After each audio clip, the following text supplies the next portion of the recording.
Hello everyone, my name is Metehan Bergin. For my Physics 101 project, I conducted an experiment to determine the gravitational acceleration with using two distinct physical setups. My first setup is a simple pendulum and the second is an inclined airtable. The objective here is not just to prove the value of g. For the pendulum, I specifically want to prove that the period of oscillation is independent of the mass but directly depends on the length of the string. For the airtable, I will use a near frictionless surface to verify this value using kinematic equations. Let's start with the simple pendulum. According to the theory, for small angles, specifically under 15 degrees, the motion approximates simple harmonic motion. The formula for the period is t equals 2 pi times square root of L over g. Notice that mass is not in this equation. I tested this out with different masses. I kept the string length constant and measured the time for 10 oscillations to find the period. As you can see, I repeated this process using different weights.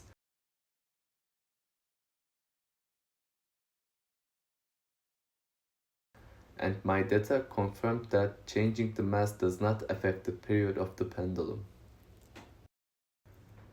Next, I moved on to the relationship between the period and the string length. We expect the period to be proportional to the square root of the length.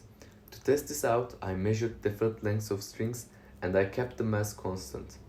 I used the same process to find the period, and by looking at the data, we can say that period of oscillation is proportional to square root of length. And for the last part of the pendulum, I kept both length and mass constant. I find the period using the same process, and then I calculated the gravitational acceleration using the derived formula g equals 4 pi squared over t squared times L.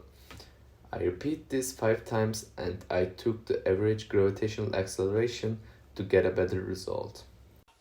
Finally, to verify my results with a second method, I used an inclined airtable. This setup minimizes friction and provides near ideal conditions. Here, the acceleration of the puck sliding down is related to the gravity by the equation g equals a over sin alpha, where alpha is the angle of the incline. I set the table to a specific angle and then I analyzed the position of the puck over time. I calculated its acceleration down the slope. Using the angle of the incline, I then computed the experimental value of g.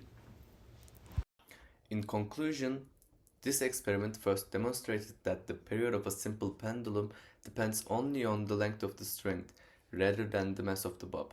And later, by calculating gravitational acceleration using both the pendulum and inclined airtable, we saw that the pendulum method produced a value slightly farther from the accepted value due to greater human-related timing errors, while the airtable provided a more precise result. Together, these findings highlight how different setups can reveal the same physical principles with varying levels of accuracy.